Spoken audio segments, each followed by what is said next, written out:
Hey everyone, welcome to my channel. Get ready for a tale filled with youth and humor. After a hectic day, tired Marty boiled hot water, soaked in the tub, and fell asleep. At that moment, Clark, just done with farm work, opened the door. Thinking that they had already fallen asleep, unexpectedly the next morning, Marty caught a glimpse of Clark preparing to go out. When asked where she was going, Missy said she'd talk with the Lord, calling it her me time, piquing Marty's curiosity. Planning to tag along for the show, she didn't go far before stopping dead because the weather took a chilly turn. As Marty turned around to head home, she stumbled upon Mrs. Vulnerable Side, who was carefully laying out Marty's pink dress on the bed. Then, pulling back the curtains to let the sun shine in, she wanted Mom to see the color she loved best. "The dress really suits her. I miss you very much." Mrs. Heartfelt moment made Marty tear up too, but her sniffling gave her away, earning a round of anger from Missy for eavesdropping. Marty understood how Missy felt and apologized, genuinely wanting to help, but Missy shot back. "I don't need your help. I hate you. Why do you have to stick around?" Watching Missy run off in tears, Marty realized maybe she really shouldn't be here.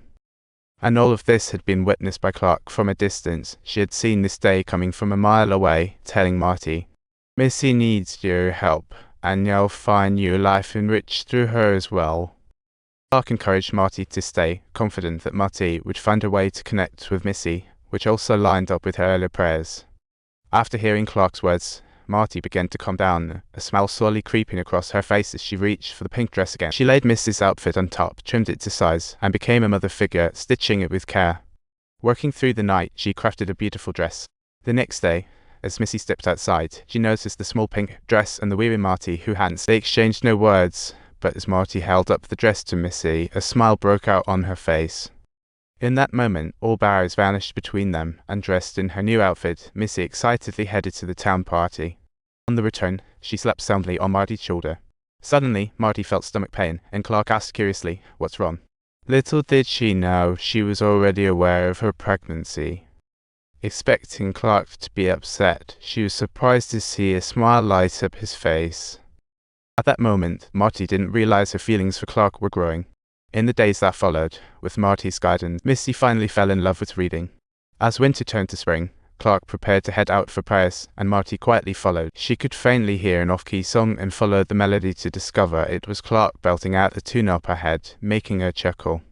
Then, she suddenly realized it might be inappropriate looking back at the man, feeling a unique emotion brewing in her heart. On the way back, the horse that had bolted earlier reappeared, and Marty rushed over, only to watch as snowflakes began to fall from the sky. The snow fell heavier, instantly turning into a blizzard. When Clark returned home, she found Marty was still missing. She quickly grabbed the pistol from the table, handed it to Missy, and told her she didn't return in 10 minutes to fire into the air. The blizzard hit hard and fast, obscuring their vision completely. Clark shouted Marty's name, fearing the worst. Fortunately, she managed to find Marty just as Mrs. gun fired, and using the sound as a guide, Clark navigated back home. Suddenly, the pistol bullets were gone silent. Clark lost direction, but luckily Missy was clever, banging a spoon against a metal pot, refusing to stop. Finally, the figures of her father and Marty started to emerge. At that moment, Mrs. eyes were brimming with tears, almost losing the two most important people in her life. After rescuing Marty, Clark guarded her all night, finally breathing a sigh of relief when she woke up. As the ice slowly melted away, Marty was about to celebrate her first Christmas with this family. At the dinner table, Missy asked Marty if her dad would tell stories on Christmas. After a moment of hesitation, Marty confessed that her parents had passed away, leaving her to wonder who would share Christmas with her. This question left Marty pondering. She had always thought of going home, but never considered there would be no one to celebrate with her anymore. Clark broke the silence gracefully, saying that the joy of Christmas doesn't lie in gifts, but in who you shared with it truly matters. Looking at the tall yet thoughtful man in front of her, Marty beamed a sweet smile. She had never felt so at peace. In the days leading up to Christmas, Marty taught Missy to read and hone her crafting skills. The difference was that this time, every one of them wore smiles. Before they knew it, Marty had become an indispensable part of the family. On Christmas Day, along with gifts for his daughter, Clark prepared a crib made by Marty. For Marty, this was the best present ever. Watching Clark tell stories to his daughter, she gazed at him dreamily. At that moment, the man before her seemed to be glowing.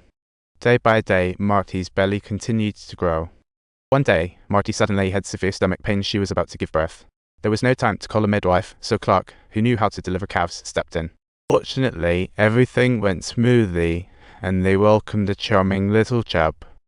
As the winter snow melted, blossoms began to bloom, spring seeds scattered in the moist earth. Marty playfully sneaked up behind Clark. She gave him a playful shove, then spun around and giggled away.